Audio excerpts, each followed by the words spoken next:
এই দোয়াটা যদি আপনারা পড়তে পারেন, ভবিষ্যতের যে কোনো শঙ্কা, আশঙ্কা, বিপদ আপদ, বালা মুসিবত, এই বিষয়গুলোর ব্যাপারে আল্লাহর পক্ষ থেকে একটা সাকিন এবং সুকুন হৃদয় নাজিল হবে ইনশাআল্লাহ।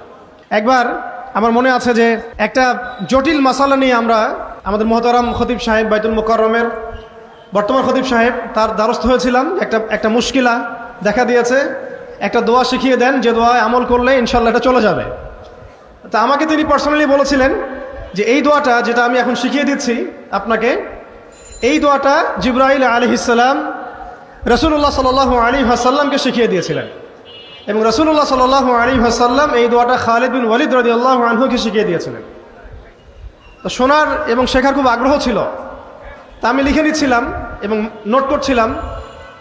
এই দোয়াটা যদি আপনারা পড়তে পারেন, ভবিষ্যতের যে কোনো শঙ্কা, আশঙ্কা, বিপদ আপদ, বালা মুসিবত, এই বিষয়গুলোর ব্যাপারে আল্লাহর পক্ষ থেকে একটা সাকিন এবং সুকুন হৃদয় নাজিল হবে ইনশাআল্লাহ।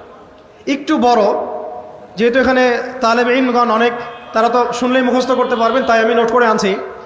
এবং জ্ঞান তো লুকিয়ে রেখেও লাভ নাই, প্রচার করলেই লাভ, আপনারা আমল করলে আমি নাকি পাবো ইনশাআল্লাহ। তো এই দোয়াটা হচ্ছে আউযু বিকালিমাতিল্লাহি তাম্মাতিল্লাতি লা ইউজাবিজুহুন্না বাররুন ওয়ালা ফাজির মিন শাররি মা খালাকা ওয়া যারআ ওয়া বারআ ওয়া মিন শাররি মা ইয়ানজিলু মিনাস সামাই ওয়া মা ইয়া'রুজু ফিহা ওয়া মিন শাররি মা যারআ ফিল আরদি ওয়া মা ইয়াখরুজু মিনহা ওয়া মিন শাররি ফিতানিল লাইলি ওয়ান নাহার ওয়া মিন শাররি তাওয়ারিকিল লাইল ইল্লা তাওয়ারিকান ইয়াতরুকু বিখাইরিন ইয়া রহমান।